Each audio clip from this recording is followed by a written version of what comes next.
Yes, those dulcet tones of the Amiga, Commodore, something like that, are back once again, which means it's the return of Fourth and Out. Welcome. I'm Chris Murray. He's Scott Hastie. We're back to talk about NFL once again. The season's done for 2022-2023, so we now turn our attention to the upcoming season. And on this week's episode, which I think might be number 1, 2, 3, 4, 5, 5, 6. I Something don't like that, I yeah. don't know. Does it? Should we just say it's a new season? A new season of the show.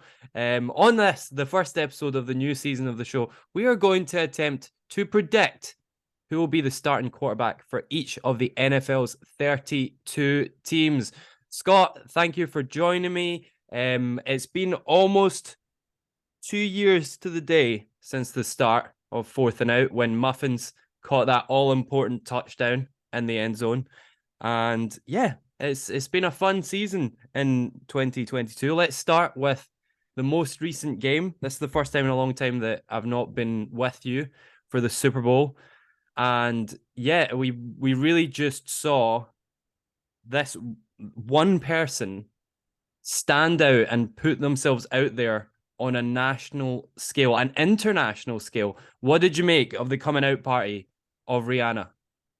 Yeah, I thought, well, it's the coming out party of Rihanna's second child, really, because that was the person that was put out onto the international scale. I did see something that said that that child must have been holding on for dear life, and those platforms were up and down. Um, but yeah, good Super Bowl halftime show. Maybe for the first time in a long time, a better game than the halftime show. Yeah, What a phenomenal Super Bowl we had. Certainly felt like the perfect sort of roundup of what's been quite an exciting season. yeah, I think with both teams, really, with both quarterbacks, they stood out. Both have had really tremendous years.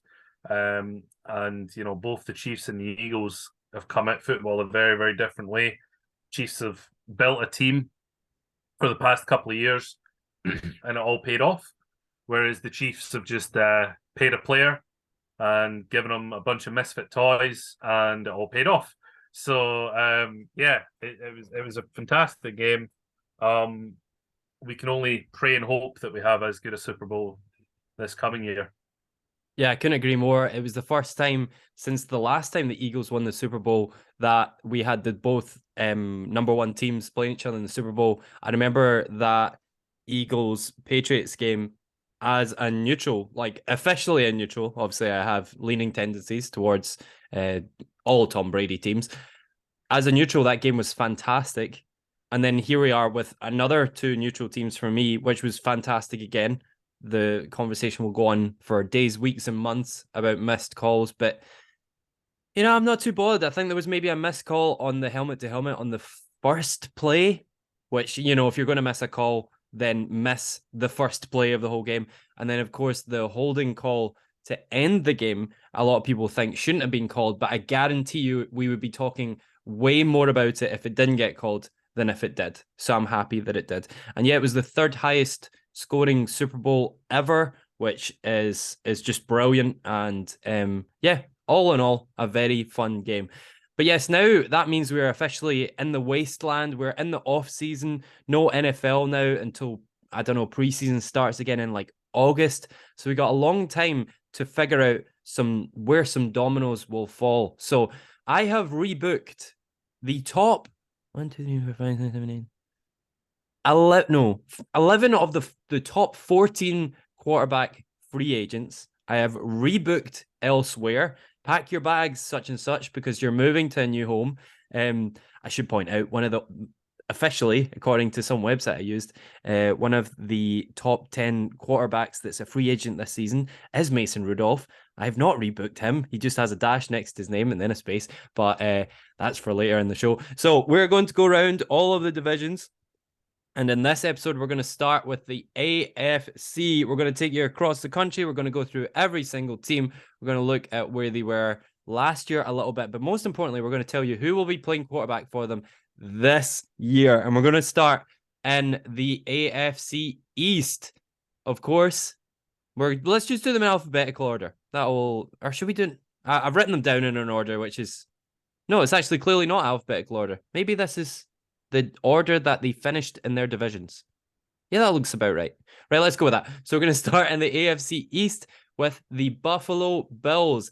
In 2022, they, of course, had starting quarterback Josh Allen play 18 games, officially, more like 17.1 games. Josh went 14-4 in those 18 games. And also, I think, maybe in the tail end of the season, Case Keenum came in for some sort of cleanup snaps as well. So Buffalo Bills under Sean McDermott for the 7th year. It's mad. He still feels like a new coach. But what do you think they're going to do with their quarterback next year, Scott? Well, it's very interesting. I think the Bills are now at the point where they just have to presume that they are not destined for a Super Bowl. They are forever the bridesmaids of the NFL. I see a lot of chatter about people, picking up gripes with the team. They have easily a top 5 quarterback in the league in Josh Allen. He's still somewhat young. He's got plenty of gas left in the tank. Sean McDermott's a great coach. The team itself is a great team. They've built a great team on both sides of the ball. There was maybe a little bit less spark this year, but this whole school of thought that Josh Allen is anything but a perfect quarterback is so stupid. So I think if you're the Bills, you just kind of consolidate what happened this year. You maybe look at a couple of extra kind of flair players and skill sets you can bring in, but you don't change anything fundamental. This team are going to walk into next season and win that division again. I still believe they're much better than the Dolphins. They're definitely miles ahead of the Patriots and the Jets, no matter who any of those teams bring in at quarterback. For me, the Bills should just stay the course. Yep, I agree on all fronts, obviously. Josh Allen, one of easily the top 5 guys in the NFL. He's on the hook this year for $39.7 million. That's the 4th highest in the NFL. So if that, I don't know what more would be a guarantee that he's going to be back in that position next year.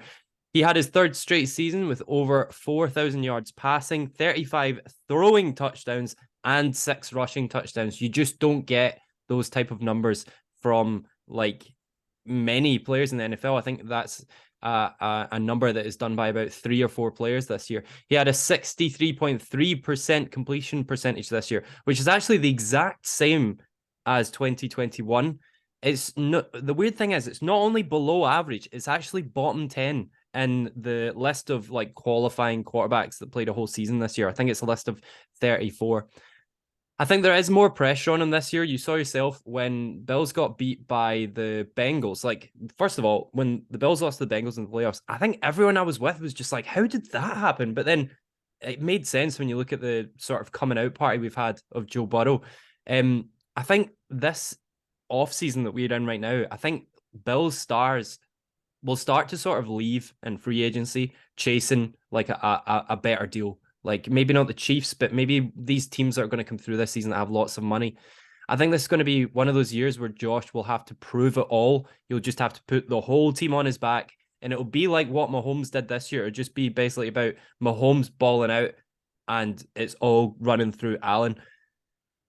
And of course, re-sign Case Keenum too, because he seems like a nice guy. And have him sit on the bench as a vet and played like 10 snaps a season for $2 million.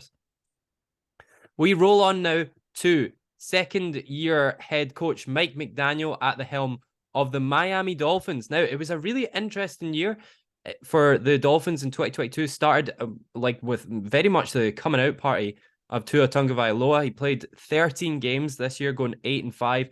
But then we had the many, many injury/concussion issues.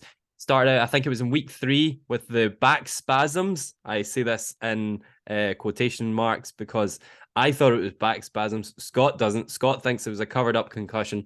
And then he had another one later in the season, which pretty much just finished him off for the year. Now, I checked before we started this. Doctors officially have said that he will make a full recovery and be good to go for 2023. So Tua is still an NFL player, which we can all have happiness in.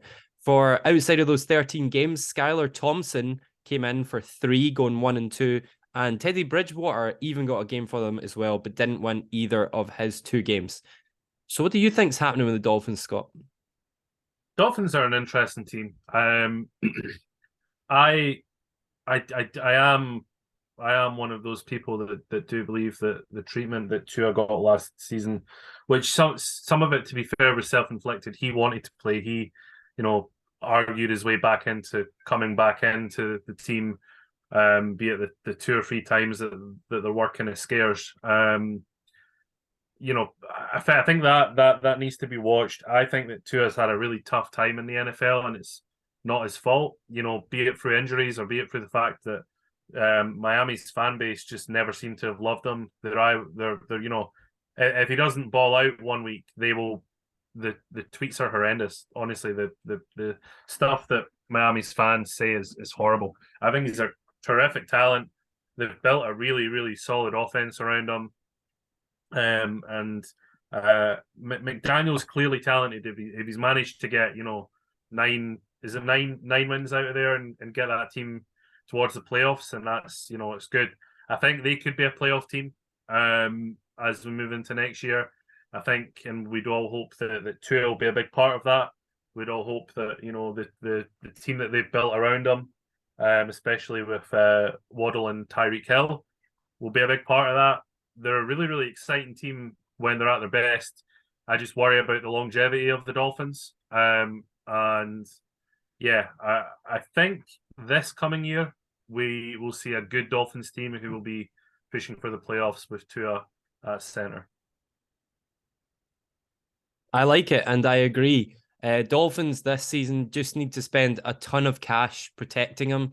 Like, the team got lucky with the fact that he's still an NFL player, in my opinion. And more so maybe than anyone else, I think the team are just nothing without him. At least most other backups can come in and get kind of mop-up wins or something like that. Scott, I know you said that before we started recording, you found an article that listed Skylar Thompson as an A-rated quarterback for 2022. Don't give us it. You know that Skylar and Teddy are not the answer. It's basically a guaranteed loss when Tua isn't playing, unless they can get Ryan Fitzpatrick to come out of retirement or something like that. But yes, they have to go all in supporting Tua, and hopefully they will get him some decent offensive linemen in the draft, and maybe some more receivers would be nice for him as well. We move on now to the perennial winners of the AFC East. Bill Belichick coming back. I had to really count this. Like, I was looking at the year he started and I couldn't figure out how long he'd been there. But I think Bill Belichick is now heading into his 24th year as head coach of the New England Patriots. An unreal number with one team. The season in 2022 was interesting. Mac Jones, he was in his second season. It definitely feels like he regressed, going 6-8 in his 14 games.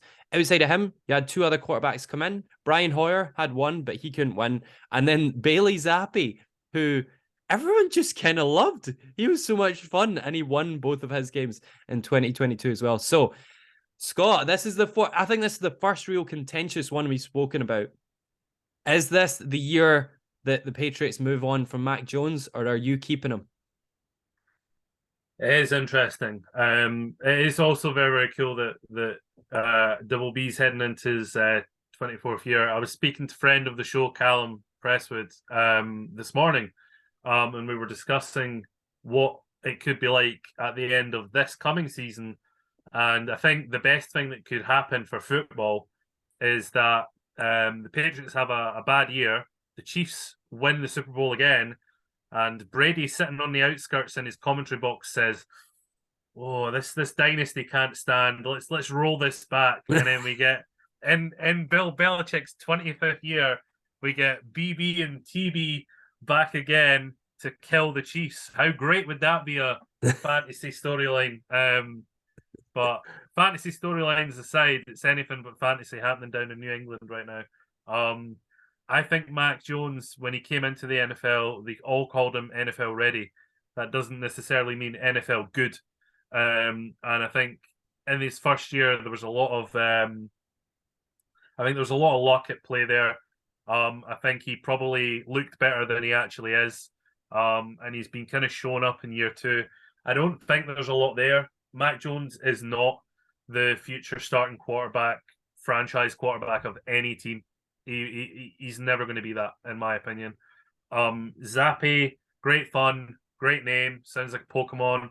But I also think that he will serve his best time as a reliable backup for someone. If it's me, if I am in charge of the New England Patriots, I might be getting involved in the quarterback market, be it free agency or be it the draft. They have the 15th pick in the draft, I believe, or around about that number. So they will be in good sort of spot to think about a quarterback there. Or likewise, as you sort of said at the start of the show, there's a lot of quarterbacks hitting the free agency market.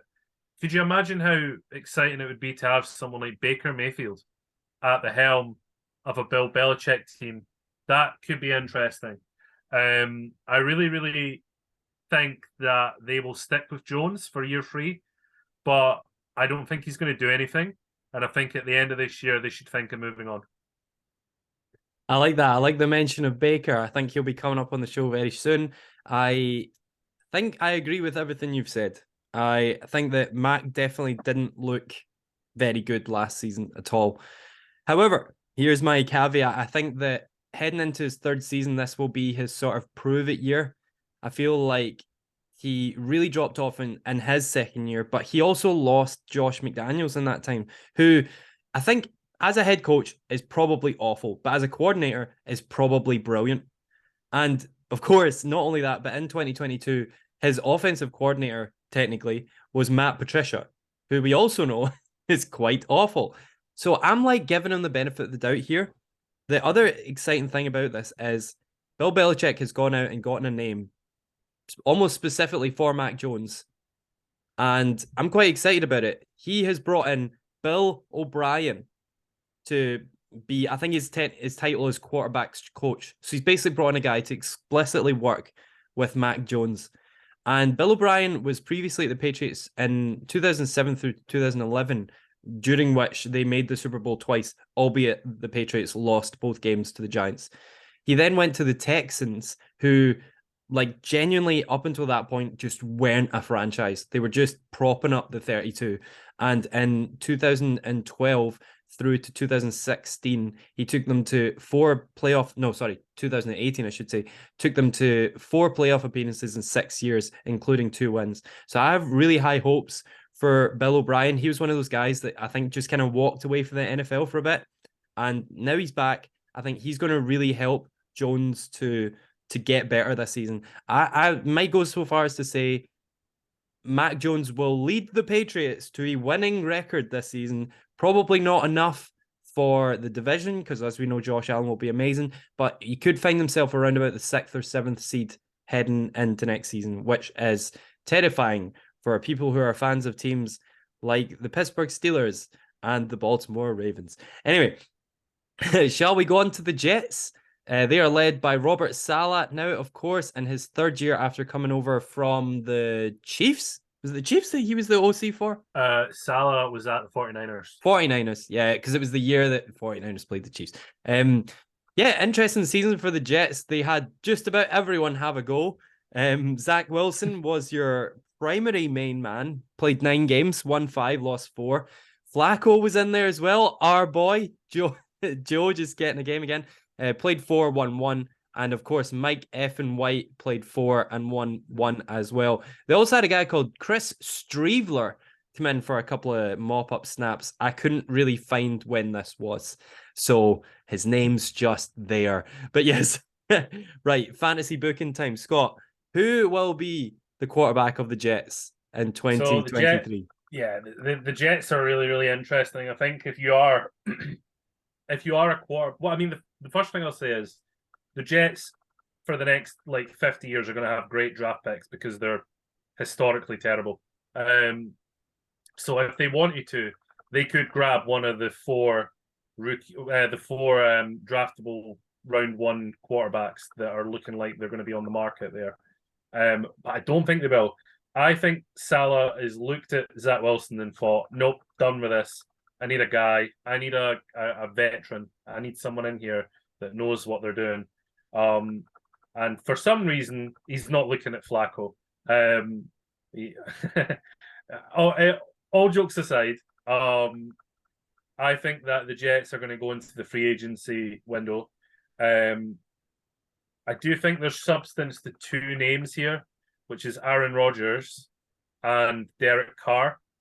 Now, I have opinions on both of those guys. I think that Aaron Rodgers is one of the best to ever lace the boots, and I still think he's one of the best in the league, despite the start of Green Bay's season last year, which went off the rails very quickly.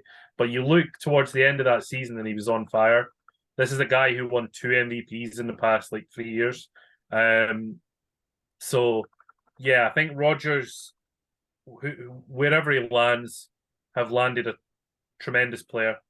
But I don't think it will be at the Jets. I think they might go Carr, and I don't know if I love it, because I think that the proposition that was in Vegas was pretty good.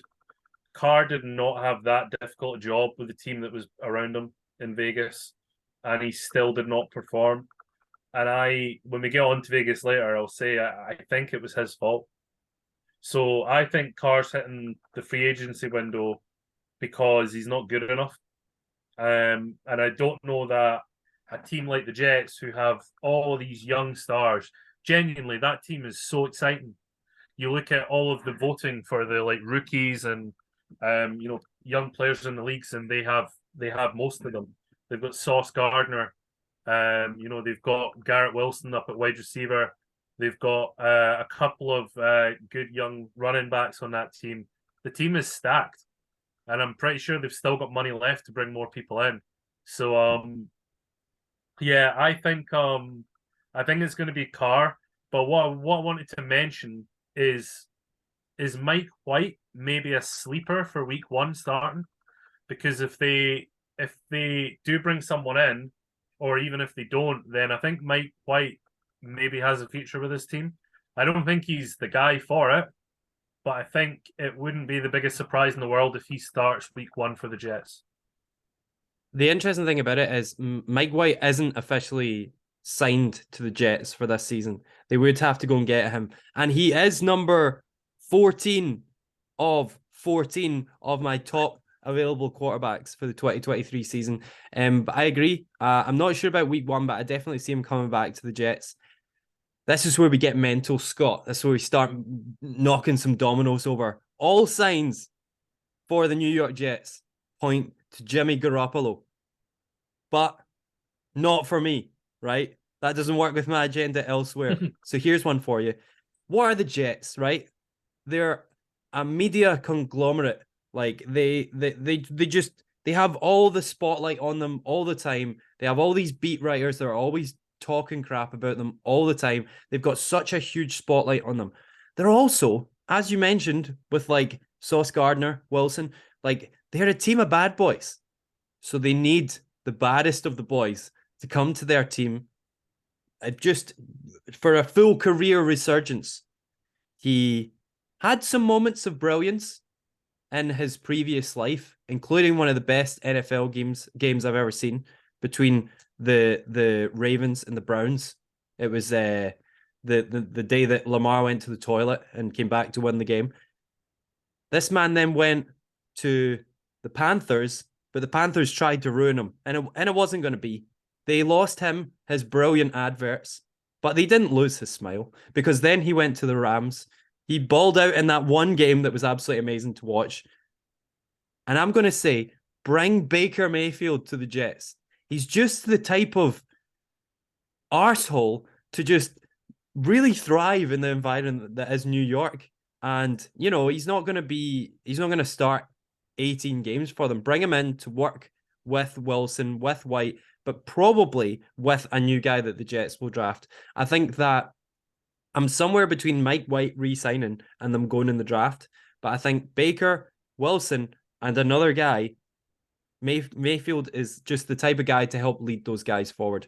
I think he could Well, play 8 games for them, maybe 10 games. But Mayfield is my guy for the Jets. Salah said that he's done with Zach Wilson. So Zach Wilson's not going to come back in. I don't know what they're going to do with him. If they're going to keep him, maybe they'll play a couple of games, but there's got to be like a team that will give up a third or fourth round pick for Zach Wilson there somewhere. I like Baker. I think I think the one thing I disagree with you on is I think he's good enough to start somewhere because he was good for the Browns the whole time. I believe he was good for the Browns. He was good for the Rams the whole time. You know, that was a team that was struggling, and I thought he put in a real shift. Carolina's not his fault. It's a terrible team. Yeah. I think that Baker Mayfield should be starting wherever he lands, not just for 8 games, but for the whole season. Maybe even a long-term deal there, if he can prove it. So I like the move to the Jets. I also like Jimmy Garoppolo as well, and I also like Derek Carr. I think we can agree, as we leave the Jets, that it needs to be a veteran in there. Yeah, definitely, at least for the upcoming season. Right, so that's going to take us out of the AFC East. We'll see you in September, and let's head to the AFC South. And we'll start with a team which in 2023, by all accounts, should look completely different to 2022. The Houston Texans, led by first-year head coach DeMeco Ryans. Scott, DeMeco Ryans retired in 2015. We watched the Super Bowl in your house in 2015, and now he's a head coach. He's one of the 32. This is utterly insane, but that's not what we're here for today. We're here to talk about quarterbacks. In 2022, they had Davis Mills on hook for 15 games. He won 3 of them and tied one of them before losing the other 11. And Kyle Allen came in for a couple of games as well, losing both. Jeff Driscoll for some cleanup snaps too. How are you unpacking this team this season? Because I feel like this team and this division should just be completely different to what they were in 2022. Well, the Texans play in certainly the worst division in the AFC, maybe one of the worst in football. So if you're any team in this division, it should be somewhat easy to turn around your fortunes.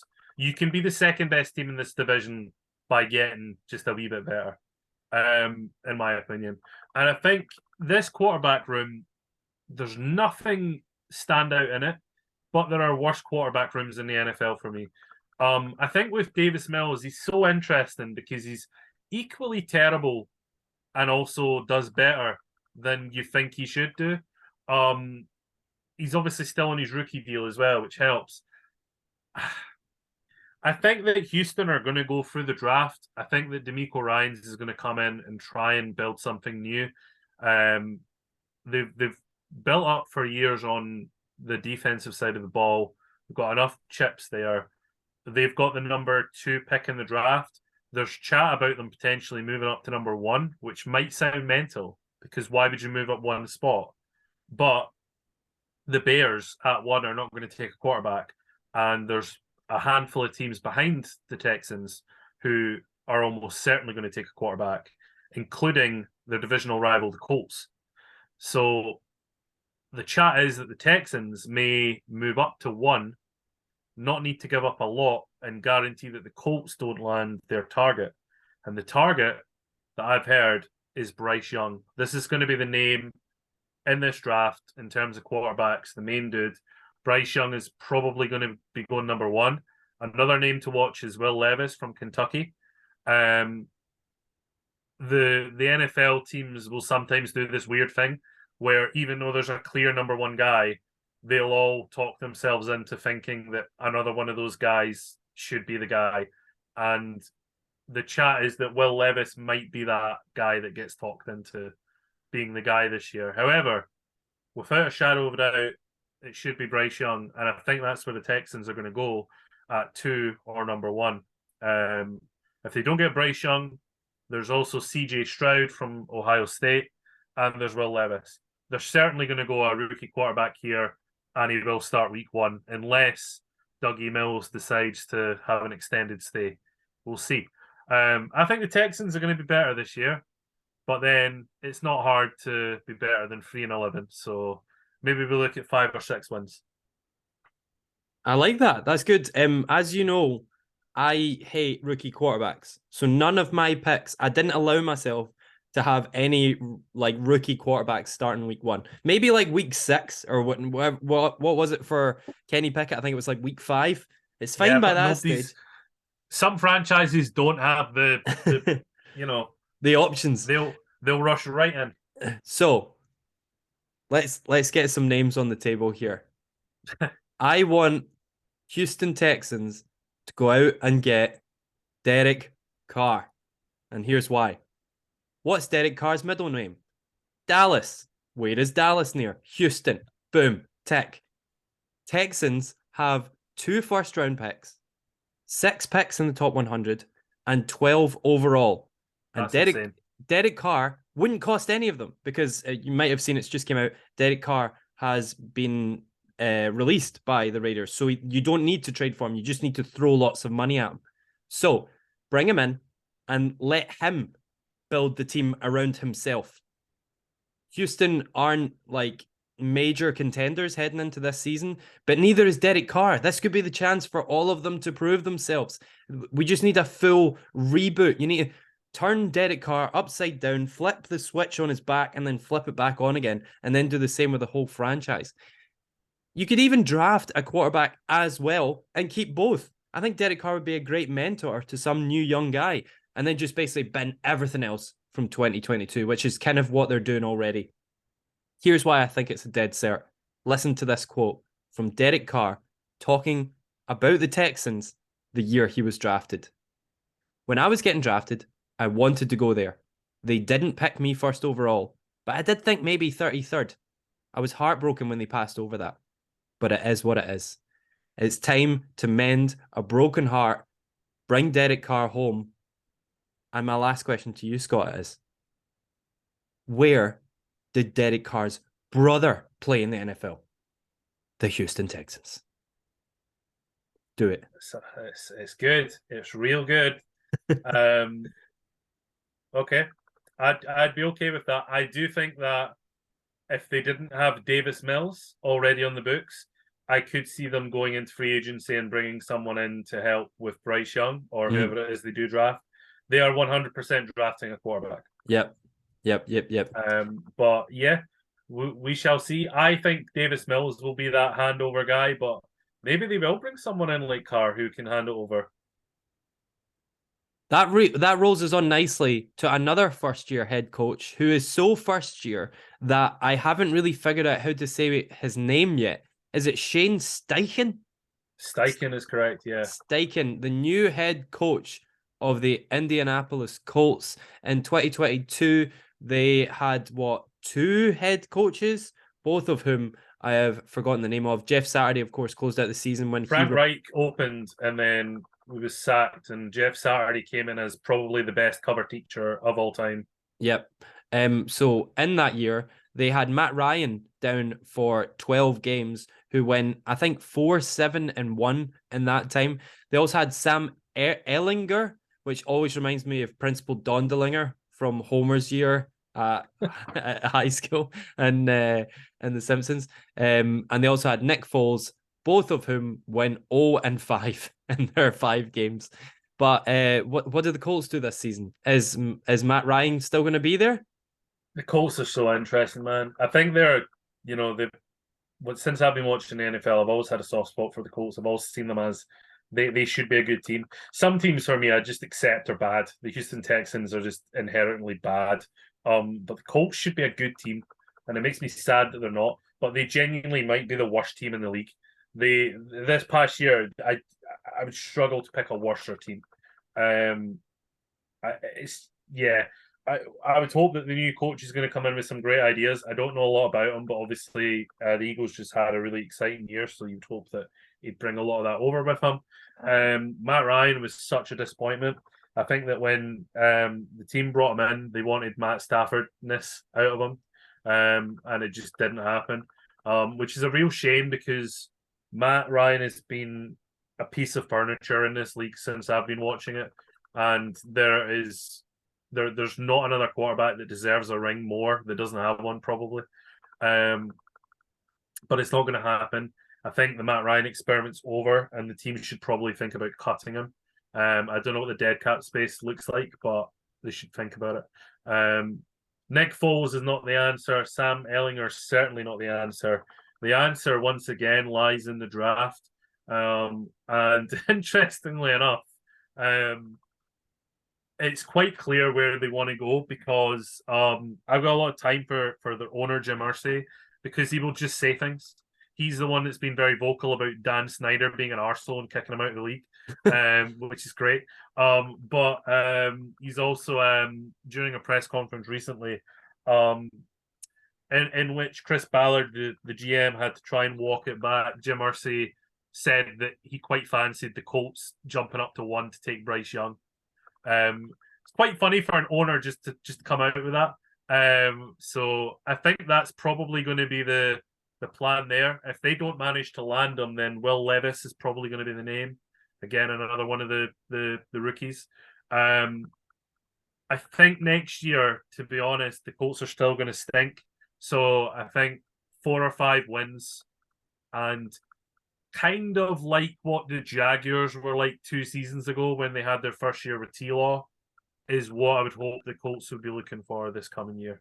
But I would do it with a rookie quarterback, and I know that you're against this, and I know that you'll have an exciting idea because you hate the Williams, so you'll have someone you want to bring in. But I would just start the rookie week 1 and just roll with it. Interesting. I actually have Matt Ryan staying here. I don't have an outside answer, but I think the reason is I kind of agree with you. I think they will just still be quite a bad team this year. Clip that when we're wrong and they've won the AFC. But yeah, Matt Ryan's on the hook for $35.2 million in 2023, which is the 7th highest of any NFL quarterback. But he also had a decent completion percentage of 67%, which was also 7th in the league. His dead cap hit would be $18 million if they were to cut him. So I actually think for that reason, Ryan stays. But they do also draft a quarterback. And between those two, they battle it out for 2023 starts. I think that Matt Ryan starts the season, but it could be 4 games, 5 games before we see one of those young boys that you mentioned come in. But yeah, I'm not got much on the Colts, so let's roll straight on to the Jags being very exciting under Doug Peterson heading into his second year. Trev started all 19 games, going 10-9 in those games. CJ Beathard came in for like snaps here and there, but basically this is now Trevor Lawrence's team. I don't even think I need to ask you, will Trevor Lawrence be the starting quarterback next season? But I'm going to give you a few minutes to just dish out on your love for him. I don't think this is Trevor Lawrence's team. I think it's Trevor Lawrence's division.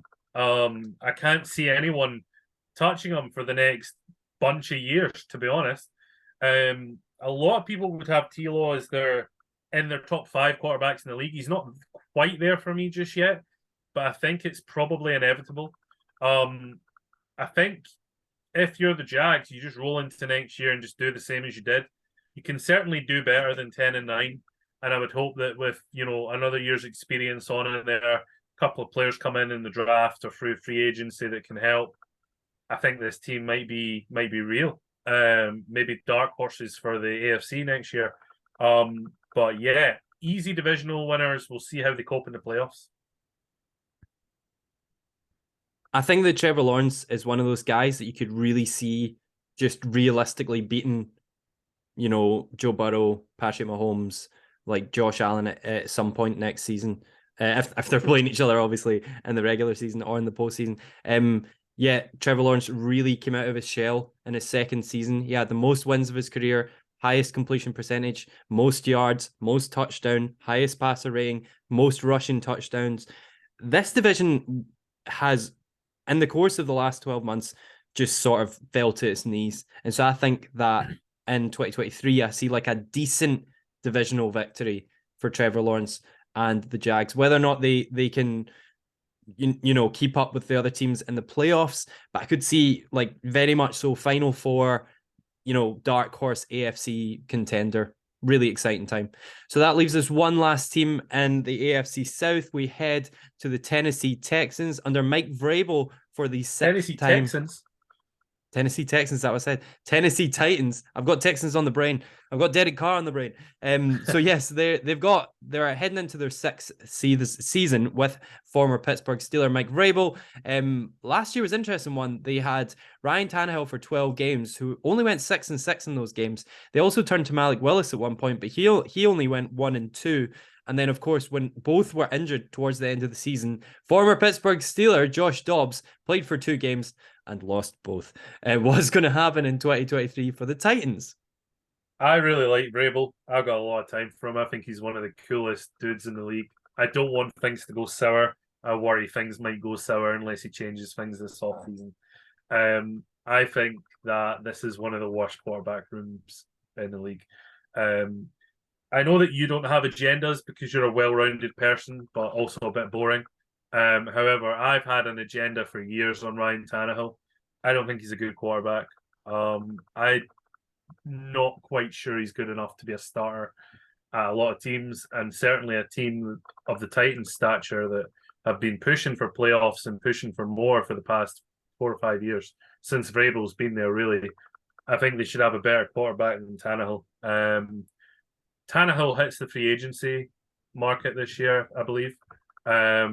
And or they can cut him. It's one of the two. He's definitely up for leaving, and I think they should.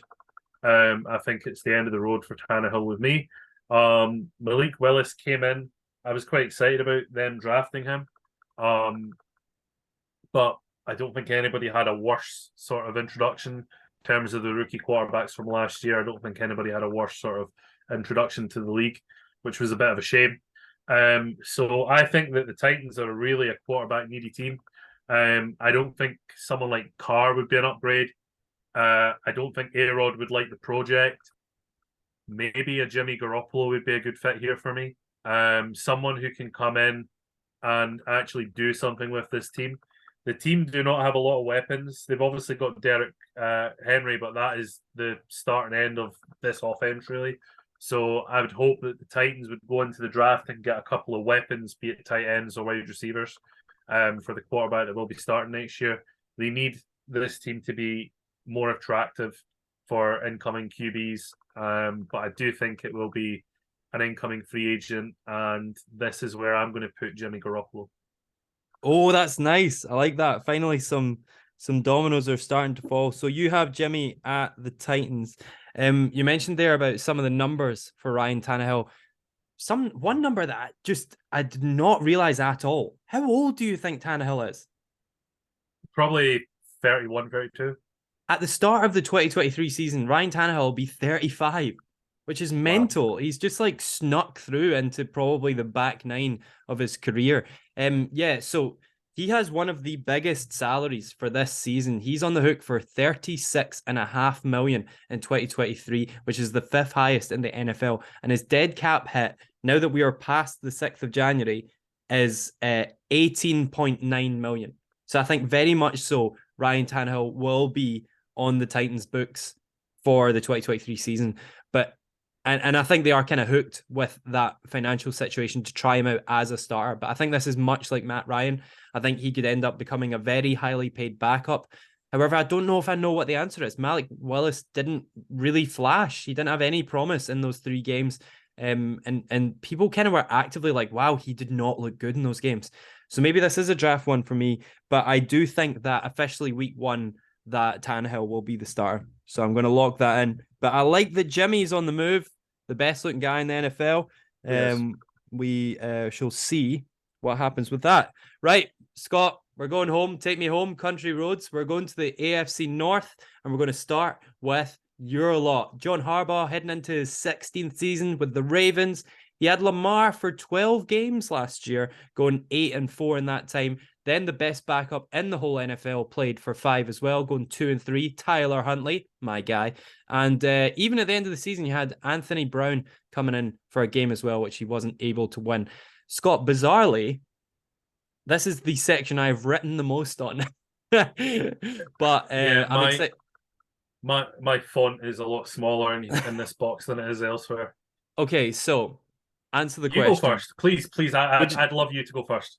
excellent, right? The Baltimore Ravens have the biggest free agent issue of 2023, and that is the signing of Lamar Jackson.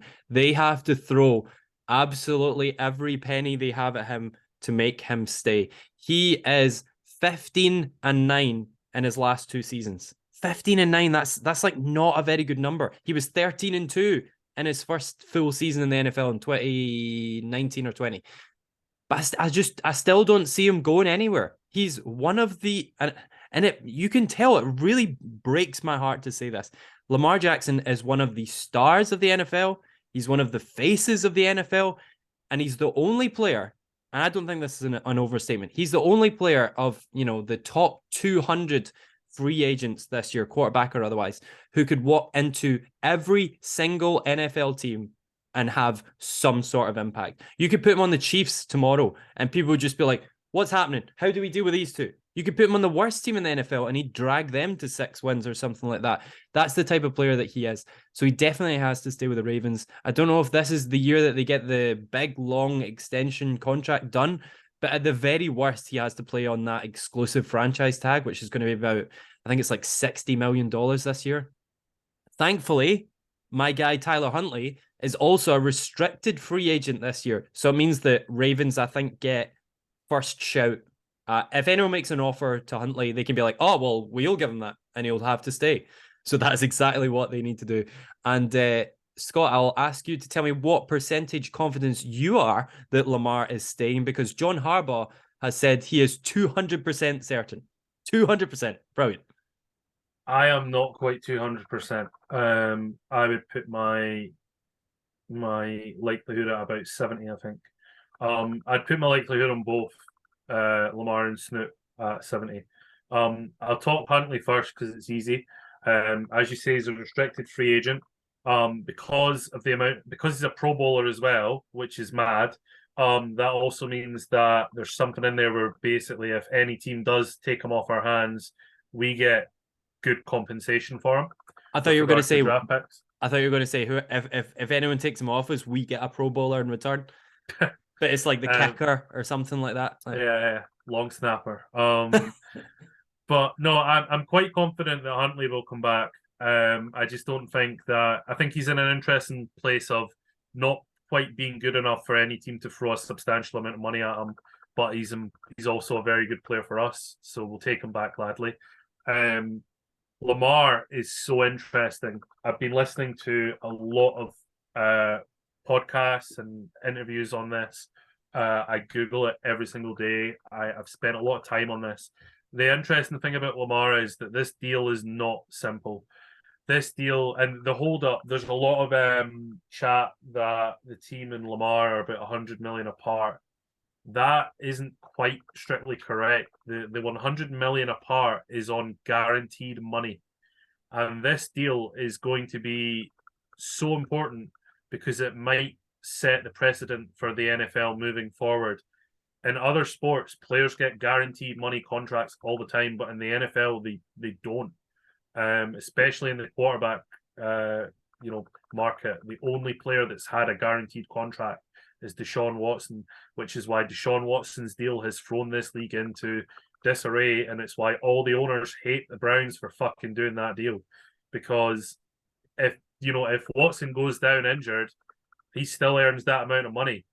The only way that they can get out of that deal is if he retires. So they can't cut him if he gets bad. They can't cut him if he gets injured, and they can't cut him if it's a skill thing as well. He will earn that amount of guaranteed money until his contract ends. And the chat is Lamar wants that kind of deal as well. And as I say, no NFL team apart from the Browns is in the position to give a quarterback a guaranteed contract.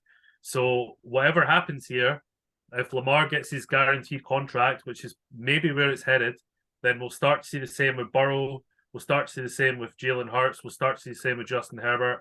But there's just a feeling in the NFL at the moment, from what I've been reading and hearing, that we're miles off that being a thing.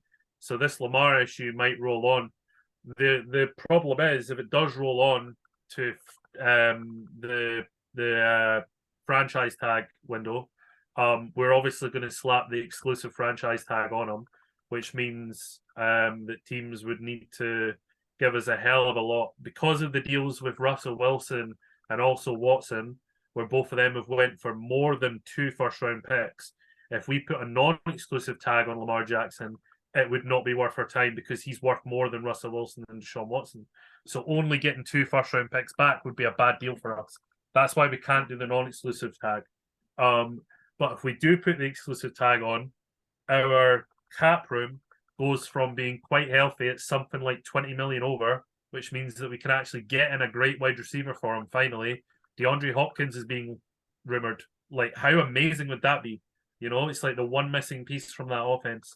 But if Lamar does go through on an exclusive franchise tag and refuses to sign a new deal, then what happens is we become 18 million under or over, the cap room, meaning that we want to get this guy in and give him a Super Bowl ring, but we're having to cut 18 million worth of player assets to do so for this year. If we then keep him, it goes up to something stupid like 70, 80 million next year as well. The other thing I'm a bit scared about is what happens if we franchise tag him and he just doesn't play. He just refuses. I know that you've been hurt by that before. So, yeah, it's quite a tricky scenario. I hope that Lamar will re-sign with us. But to be honest, if we get to the point where we need to put the franchise tag on him, and I think the Ravens at that point need to think about whether it's a likely deal to happen. Because if it's not, then maybe we should start looking into a trade if we really want to be contenders next year. It would be quite easy for us to get into the top 10. I think Atlanta are potentially a landing spot for Lamar Jackson. Carolina maybe one as well. Both teams sit on the outskirts of the top 10 in the draft, so we'd be able to grab a quarterback from there and try again. I don't want it to happen. I really want to keep Lamar. I love Lamar. The city loves Lamar. The team loves Lamar. But this deal doesn't seem like it's close. So that's where we're at. I think a lot can change in the NFL in 12 months. And I think if you can put off this conversation for 12 months with that exclusive franchise tag, then that could be really beneficial. I don't think Lamar would sit out because I think what we've learned from the Le'Veon Bell situation is that is like a career ruiner. Like, yeah, he was essentially done after that. And I don't think Lamar's willing to jeopardize like the rest of his NFL career. I think they will eventually get it done, but I think you're right about this contract and screw it. Let's just go straight on. Let's just go to the Browns because this is the one which has really screwed up the NFL. As you said, Kevin Stefanski and his 4th-year head coach has signed a horrible human being to be their quarterback for the tail end of 2022. Deshaun Watson, he played 6 games last year, 3-3 in those games. Jacoby Brissett played 11 games, going 4-7. And you mentioned the numbers here. Let's go through them because I wrote them down because I didn't believe them when they weren't in sentences. Listen to this. 2023, Watson will earn a base salary of $46 million, which is by far the highest in the NFL. He's carrying a cap hit of $55 million, which is by far the most in the NFL. Scott, if you were to cut Deshaun Watson before the start of this season, how much money do you think the Cleveland Browns would have to pay him? I genuinely don't even want to guess, but bear in mind, before you say this number, the cap number this season is somewhere between 240 and 250 million. So already you're paying 1/5 of your whole cap space to one guy. But go on, tell me how much the dead hit is. If you cut him before the start of this season, he is on the hook for $220 million. For comparison, AC Milan last year as a club made $224 million. Imagine taking a football team's revenue for a whole season and just throwing it in the bin. The other thing is as well, the dead cap space doesn't drop below $50 million until 2026. So literally the only way that Deshaun Watson leaves this team is retirement. Yep. And I think like I don't want to get into these murky waters, but I just want to leave it in our brain to ponder. I don't know where criminal charges fall on this contractual thing, I because do. he certainly, because if, as I mentioned with Lamar, if he gets injured, they have to pay him, and if they decide that he's not good enough anymore, they still have to pay him. The only way, as you say, that they can cut a player is if that player themselves decides to retire. So what happens if a player gets suspended? Do they still have to pay him?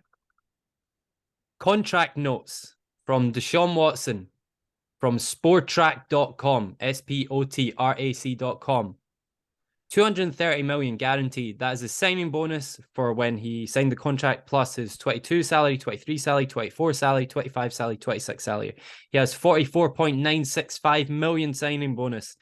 His 2022 salary was reduced thanks to a 6-game suspension. Do you know how much it was reduced by? 1.03 million. And the last line of the contract, which is the most interesting, language exists that will not forfeit signing bonus or void future guarantees upon suspension. If he loses any more games, doesn't matter in the slightest, every single penny of that $229 million contract is going straight to Deshaun's pockets. If they cut him this season, as I said, it is dead cash of 220. Next season, 164 million. Next season, 109 million. And if they cut him in the last year of his deal, they will still lose $54.9 million. I just it's so funny. I can't understand. It's not Stefanski. It's not Stefanski. It's not the fans. I just can't decide.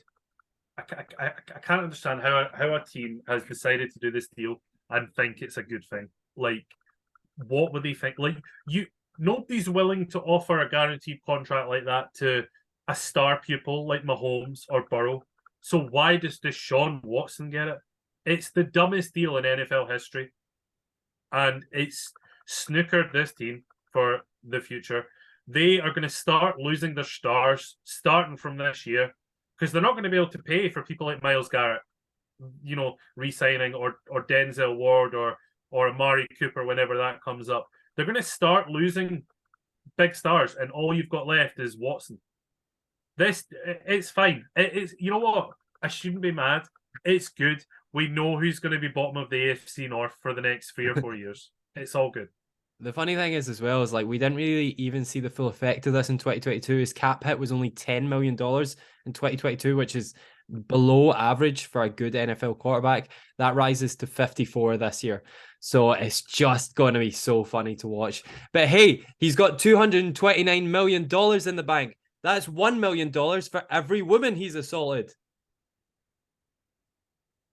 Nice.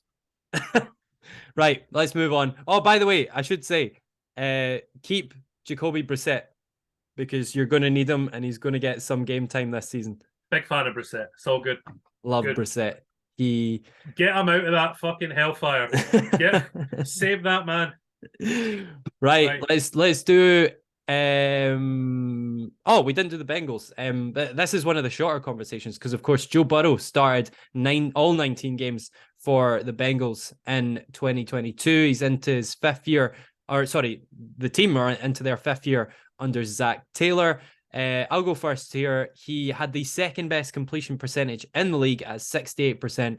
Of course, Joe Burrow is not going anywhere, and he is most likely going to be the second or third best quarterback in the AFC for many years to come, as much as it pains me to say it. Scott. Yeah, it makes it difficult for either the Ravens or the Steelers to really stake a claim in that first position. I think what I'll say about the Bengals is where they might slip up and where they kind of showed a bit of weakness this season was on the other side of the ball. So the Bengals need to focus their picks and focus their free agency window on sort of making their defense a bit better. Got a lot of time for Zach Taylor, got a lot of time for Joe Burrow. Joe is probably going to get a contract at the end of this coming year. So he'll be playing for that as well. Yeah, man. I mean, what else can you say? This is a star of the NFL.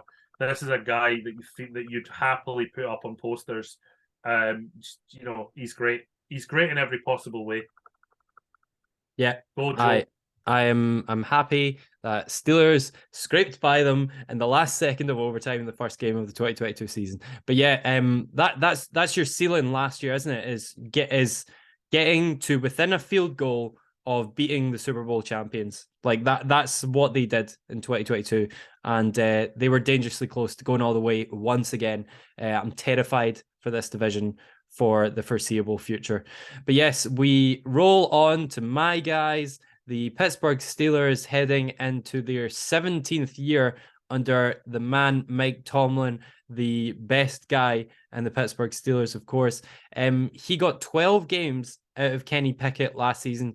Kenny going 7-5, but if you take out the first 4 games, he actually finished, I think, something like 8-1, which was really chuffed about. Mitch Trubisky, of course, played 5 games at the start of the season, going 4 games at the start of the season, and then another one during the season at some point, going 2-3 in his 5 games.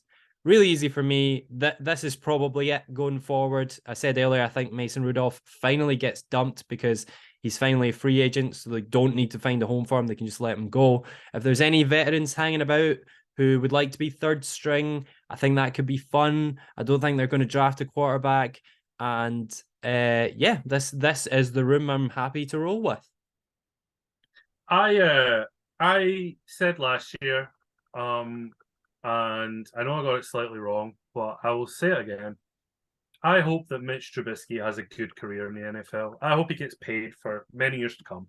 He is by no means the worst quarterback in the league, and he's good enough to come in if you want him to come in. He did the job you wanted him to do. He came in for 5 games, won 2 of them, and then you brought in your rookie, and he did pretty good. I know you and I speak about this a lot, but I need to watch more of Pittsburgh this year because I was stunned when you presented me the fact that Kenny Pickett had won 7 games. It didn't feel like that to me. I think that he was fine, but I didn't really see like any massive flashes of excellence from him. I thought last year that the Steelers were really cool because I saw some real bite from Tomlin. Like to drag that team to 9 wins is so impressive. And granted, you've got maybe the best defensive player in the whole NFL in TJ Watt. But he was injured for a decent whack of last season, so you had that to contend with. And then on the offensive side of the ball, Najee didn't look too good. I think you need to work on that. I still think there's a real scary player in there, but you need to kind of figure out how to unlock him a bit better. And I think your wide receiver room is good enough, but it's not. There's no Jamar Chase in there. There's no Mark Andrews at tight end, although Freiermuth is pretty good. So I think that the Steelers at the moment feel like a team that are good, but nothing is shining out to me as great. And I'm interested to see how you roll into next year because the stats all look good. So I just want to see a bit of it on the field. I want to see a bit of shine. I want to see a bit of A factor on the field. I'm interested to know if you think that the Steelers can keep up with the Bengals. And let's presume that Lamar is the quarterback at the Ravens. Can they keep up with a full-strength Ravens team as well? It's interesting because this is the way this division has been for like 20 years, isn't it? It's like it's always been largely Ravens and Bengals and Steelers all having good quarterbacks, all kicking the shit out of each other. And there's always a kind of up and down roller coaster of who's winning the division every year. I think the Steelers, not favorites to win the division this year, it has to be said, but it will be exciting. I think they'll be able to be competitive in a lot of games next year. I think that as you mentioned, the good not great thing is a really good way of summing them up. And I think that in the draft, as we spoke about, they need some better offensive linemen. They need probably another cornerback, need maybe another wide receiver, something like that. And as you said, like if the offensive linemen are there, then Najee Harris all of a sudden gets opened up more. And if you can run the ball more, that means you can throw the ball more. And like everything sort of slips into place after that. So hopefully that's the improvements that they need. Thankfully, like it's not it's not the flashiest team, but it's a team that have managed to get some stuff done last season, which is quite exciting for what was supposed to be a transition year. And coming very close to the playoffs, thanks to like I think it was the Dolphins Jets game last year. If the Jets had won that under Mike White, I think it was, if they'd won that, Steelers would have got to the playoffs. Or is that it? Yeah, I think that's it. So dangerously close, and yeah, I'm happy with what they achieved.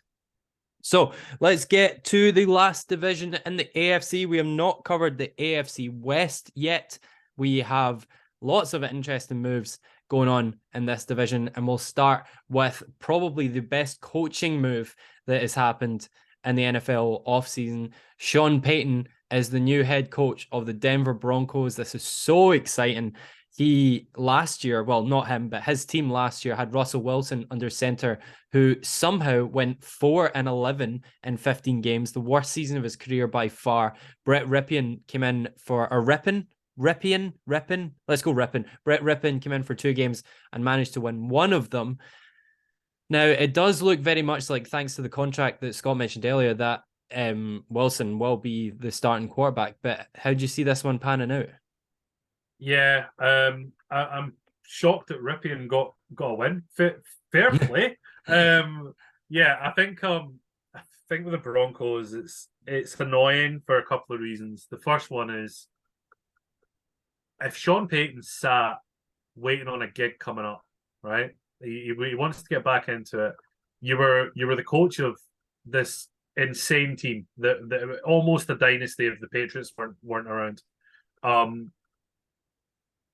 I just think like surely you could have waited a bit longer and gotten a better gig than the Broncos under Wilson. I don't get the attraction. I'm not an NFL coach though, so you know they maybe think differently. But I don't understand why Payton would come into this mess, and that's what it feels like to me. It's a bit of a mess. I really hope that the Wilson has more bathrooms than touchdowns meme goes down in the annals of NFL history, but it does feel like as fun as that's been, Russ will probably improve this season. Be it with Payton or be it with the fact that there was a bit of form towards the end of the year. They're just starting to creep in. I'm not going to go as far to say that they'll be a playoff team, but I think they're going to do better than 5 wins. I think you're looking at probably 7 or 8. I completely agree. I might even lean to more wins because I think that Russell just simply wins more thanks to Sean Payton. Of course, Sean Payton was the man that brought Drew Brees back from like nowhere. He was supposedly done before he signed for the Saints, and then he went on to be one of the greatest quarterbacks of all time. Albeit, I think that Wilson's probably a little bit later in his career now than when Brees was when he joined the Saints. But Wilson's locked into this big contract, so he's not going anywhere. I still think they can maybe draft a quarterback, but not immediately in the draft. I don't think he's like... Is there like second or third round pick quarterbacks in there? There's always guys like that, but I just don't even think they go that route because they shouldn't even tempt themselves with trying to get a new guy in. Russ is going to be the quarterback for the next 2 or 3 years, and it's not quite as bad as what the Browns have landed themselves with, but it's comparable. It's close. Yeah. I think if Wilson fails this year under Sean Payton, who's genuinely one of the greatest coaches of our generation, then I think it is true that his previous performance was all Pete Carroll and all his defense. But I think there's no better formula that you could give to Russell Wilson than Sean Payton. I think if you're going to put him anywhere, put him with him. I think he'll help him out to be much, much better. Okay, shall we move on to a good one? I'm going to save the Super Bowl winning team to last because I can probably predict what's going to happen there. But let's roll on to the Chargers. They had Justin Herbert under center for 18 games last year, who went 10-8 in those games. It was Brandon Staley's 3rd year in charge. Chase Daniel also came in for a couple of snaps as well. How are you feeling about Justin Herbert next season? Or this season, I should say. I have one question for the Chargers, which is what's going to come first? Them managing to find the right coaching to actually take this team to the next level? Or is payday going to come for the majority of the stars before that? Because something's going to happen. The winning window for this team has been for the past 2 years and is now. It needs to come quick. This needs to be a big year for the team, and they're going to struggle because the Broncos are getting better under Payton. We'll come on to the Raiders. The Chiefs are the Chiefs. I just think that the Chargers are in a really scary place of they just have to be good because Herbert's payday is going to come soon. They're talking about not being able to re-sign someone like Keenan Allen, who's been a staple of this offense for years. But do they have the money? Eckler will come up soon for a deal. They paid Mike Williams, I think, last off season. He's on a big bag of money as well for a wide receiver too. They've signed all these players to the defense, like Khalil Mack and I think Justin Jackson, the corner of Patriots. They got last off season as well. This team is just full of guys that are going to cost a lot of money sooner rather than later. And I think that there's a lot of pressure on Herbert to win, and not just win 10 games, but actually take this team to the playoffs and do something there. I just don't know if the coaching's right. So we'll see. I honestly don't know. I wouldn't like to bet on it either way. But there's no shadow of a doubt that Herbert should be paid a lot of money to remain the quarterback of this team. He's exceptional. It's funny you say that because the coaching is the first thing I've written down as well. Like I'm not sure about Brandon Staley whatsoever. He's only hit 10 wins with the Chargers once in 3 seasons, and it was 2022. Every other year he's had single digit wins.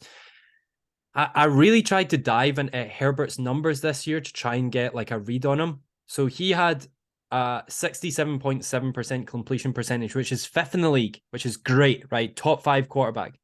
But in 2022, all of his other numbers were down, except completions and attempts. So what does that tell you? He is throwing it way too much. He's pushing the ball. He's probably causing interceptions because of that. So what does that mean? Right, we know he can ball out. We know he's a great quarterback. That means get him some better supporting cast. You need to get a better running game. You need to take the stress off of him so that he can throw the ball when the running game is actually working. That's my way forward for this. In my head, I'm just like, you need to spread the offense out a bit more so that it's not all just on Justin Herbert's right arm. And that's the way they're going to move forward. I think that, as you've said, like he rightfully deserves a big contract. He's been great. We've seen flashes of him being really, really great. I just think it's the people around him that need to be. And you're right as well. I think it's probably this season that they have to work this all out. So they've got what? You know what? I don't even think it's the players though. I think it's coaching. Like you can't sit and tell me that they need to improve the run game when you've got Austin Eckler. You're just clearly not using them right. Yeah, very true. So do you think? I wonder if this. It's difficult because when your team's winning 10 games a season or 9 games last year, like that's not full cause to dump someone. They need to really like die. They need to go like 4-13 to really be able to get rid of him, which is just never going to happen under Herbert. So I'm worried that they'll get caught in that sort of weird limbo, but hopefully they'll be able to work things out. Right, I've got an exciting team for you next. One of the most exciting teams in the NFL. They've got a brand new stadium. They've got a second-year head coach. We're talking about Josh McDaniels and the Las Vegas Raiders. Complete restart for 2023 because they had Derek Carr for 15 games last year, who went 6-9. Jarrett Stidham came in for another 2 games, but didn't manage to win one. Now, I don't need to ask you what you think on Carr because you actually said it when we were talking about the Jets earlier on in the show. So I'm going to throw out some ideas to you.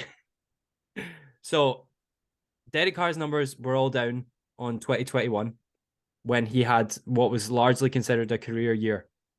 So it's time now to look to the future. Scott, what do you do in Las Vegas? Well, this is a team that I think are quite talented. I spoke earlier about Peyton and that to me not looking attractive. If I'm a quarterback, this looks attractive. Like I walk into a team with Devontae Adams. I walk into a team with some other several really exciting players. Waller at tight end, top 5 in the league. Running backs, Josh Jacobs proved that he deserves a new deal. He was one of the top running backs in the league out of nowhere last year. If you look at the defense, they've got decent pieces on there as well. This is a good team. I'm not convinced on McDaniels, but there's probably worse coaches in the league than him. I think that all the signs point to if you just put a better quarterback in than Carr, this team works. There's only 2 or 3 quarterbacks that I can see in the market that would be worth putting in here. If it's me, I don't draft a quarterback here. They might. I can see them doing it because they're kind of stupid, the Raiders. They seem to just make bad decisions. But I think you don't draft here. I think you pay someone to come in and fix this mess. And I think Jimmy Garoppolo is a really interesting choice. He would fit the bill. But I think Jimmy Garoppolo is a poor man's Aaron Rodgers. And I think if you are Aaron, and somewhere right now at time of recording, he is sitting in a dark room thinking about this very thing. But if you are Aaron Rodgers, if you don't want to come back to Green Bay, but you still want to play football, there is no better landing spot. We give you back Devontae Adams, the player who, it was exceptional. It was without a shadow of doubt the best QB wide receiver pairing in the league. We give you that back. We give you a good run game. We give you an elite tight end. We give you a team that can actually perform. Massive city, Las Vegas, much bigger than the Bay. So if I'm Aaron Rodgers, I'm excited about this. This is where for me Aaron has to go. He has to land here. I like what you're saying, but my question to you is even more literal. What do you do in Las Vegas? Gamble. You win G's, and you win G's with Jimmy G. Bring Jimmy Garoppolo to Las Vegas, play him under his guy, Josh McDaniels, the man who drafted him, the man who wanted him to be the future of the Patriots, but Bill Belichick didn't want it. Both guys will have a career resurgence. He's a free agent, so he's not going to cost you draft picks. He's just going to cost you a boatload of money. And Raiders can even still draft a quarterback if they want. And if they're one of these people, one of these teams that don't think that Garoppolo is actually the future. But yeah, give him a 2-year deal. Pay him $30 million a year. And I think you'll be quite happy with what you get at the end of it. The only question mark with Jimmy G, and this also falls into me moving on over to Tennessee as well. Jimmy G in Tennessee rhymes, which makes me like it even more. But he is a bit injury prone, and that's where I think there's a bit of hesitation from some teams and throwing the future of a franchise at Jimmy G. Mm-hmm. When he's fit, he's exceptional. So I do agree. I think that between us, I really hope that one of us is right. I really, really hope that it's Rodgers or Jimmy G, because the story's there for both of them, and it would make this division so exciting. Yep, and that leaves us with one team left in the AFC. We're talking about the Kansas City Chiefs, who won the Super Bowl under Andy Reid and Patrick Mahomes. Reid is heading into his 11th season as just the NFL overlord, coach of all coaches. Mahomes played 20 games last year all the way to the Super Bowl and only lost 3 of them. I'm going to start with some numbers here, Scott, and then I'm going to turn it over to you. He's on the hook for $46.8 million in 2023, which is the 3rd highest in the league, expectedly. He had a completion percentage of 67.8%, which is 4th in the league, expectedly. And just when you thought Patrick Mahomes couldn't get any better last season, he posted career highs in passing yards, passing touchdowns, rushing touchdowns, completion percentage. I almost don't know what to say here. Who's their backup going to be? They have Chad Henne at the moment.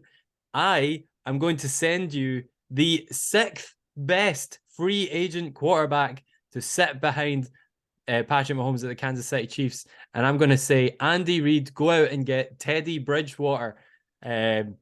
Purely because I don't really have anywhere else for Teddy to go. Sorry, Teddy. But yeah, so that's my thoughts on the Chiefs to close it out. Scott, what do you think is going to happen? Hey man, we should view this backup spot as somewhere that guys that deserve a ring should go. So yeah, Yes, Teddy B, get Jacoby Brissett over there maybe as well. Like give them all a ring. I mean, it would be stupid for us to sit and say that any other team is going to win the Super Bowl this coming year. It just feels that way at the moment. I don't know what the offense or the defense are going to look like. I don't actually think it matters. Yeah, Mahomes is probably just going to walk it again, and Andy Reid's going to cement his name even more. The question just becomes like, if they win it this year again, then this is the dynasty, and where does this team land on the all time teams? Because it's just exceptional. It really is. I thought the Eagles were. I actually think the Eagles played better at the Super Bowl, maybe. And I think throughout the season, the Eagles were the best team. They built the best team, but you come against Andy Reid and Pat Mahomes and you still lose. It is just scary. And I don't see any signs of it stopping anytime soon.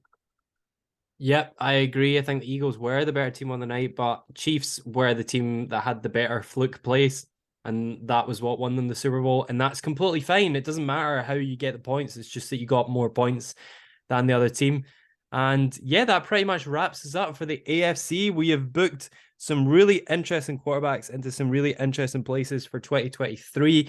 If you've watched the show, let us know what you thought. We're also got this on Spotify as well if you want to listen to the whole thing. I'm sure you'll have some AFC related thoughts.